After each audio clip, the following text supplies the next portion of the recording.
Kemarin banyak dari kalangan Islam yang berduyun-duyung ke masjid meramaikan malam nisfu Sya'ban sambil membawa air mineral untuk didoakan.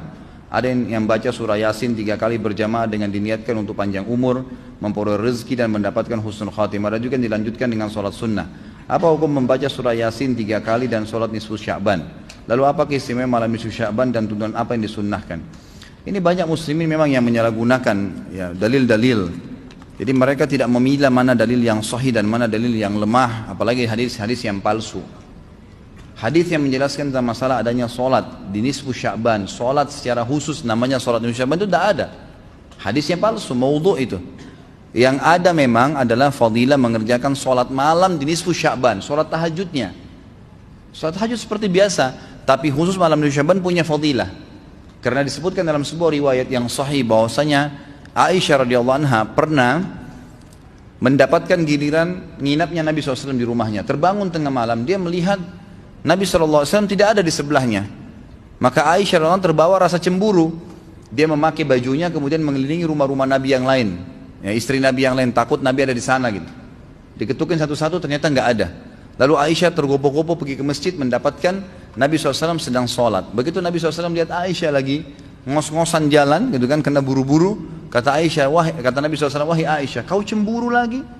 Ini adalah malam nisfu Sya'ban. Artinya saya sholat malam ini karena ini adalah nisfu Sya'ban. Ini hadis yang sahih gitu kan. Dan memang dianjurkan oleh para ulama, mereka mendirikan sholat malam di malam nisfu Sya'ban itu sholat tahajudnya, tidak ada malam khusus, tidak ada sholat khusus namanya malam nisfu Sya'ban. Di siang harinya dianjurkan seseorang berpuasa. Karena Nabi SAW memang memperbanyak puasa. Terlebih lagi nisfu Sya'ban itu ya, kenanya malamnya itu berarti puasa tanggal 14. Kalaupun nisfu Sya'bannya malam hari ke-15. Dan kita tahu ada puasa Iyamul Bid. Ada 13, 14 dan 15. Itu kita dianjurkan puasa 3 hari. Kan gitu. Tapi tidak diniatkan khusus puasa nisfu Sya'ban. Khusus puasa itu. Karena memang secara umum Nabi SAW puasa sebulan penuh. Di bulan Sya'ban. Kalau masalah membaca surah Yasin, ini tidak asing lagi kalau di Indonesia. Semua harus surah Yasin. Pindah rumah Yasin, orang mati Yasin, semua Yasin. Ditanya dalilnya, nggak ada dalil, gitu kan. Hanya karena surah Yasin dikatakan jantungnya Quran. Itu pun hadis yang lemah. Karena dalam sanadnya ada orang yang pendusta, gitu kan.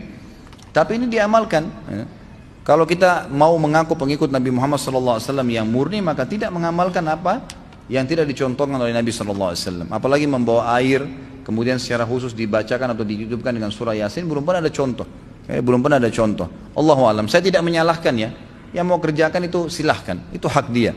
Tapi saya pribadi menyarankan, apalagi jemaah yang ikut dengan pengajian saya atau yang mendengarkan ceramah kita, murnikan ibadah kembali kepada Nabi SAW. Nabi SAW tidak menghembuskan nafas terakhir kecuali sudah mengajarkan semua yang kita butuhkan. Jadi tidak perlu ditambah. Kalau kita tambah seperti kita sedang mengatakan, maaf Rasulullah saya lebih faham daripada anda. Nabi nggak pernah baca Yasin 3 kali di malam nisfu Sya'ban, nggak apa-apa kan, bagus. Loh, Nabi mau nggak pernah lakukan. Nabi yang nerima dari langit wahyu nggak pernah lakukan, nggak apa-apa. Berarti sama saja anda bilang, maaf Rasulullah saya lebih ngerti. Ini keliru, nggak boleh. Jangan tambah-tambah agama, biarkan dalam keadaan murni. Sedangkan murni saya sudah banyak sekali yang kita bengkalekan, apalagi kalau ditambah-tambah. Gitu.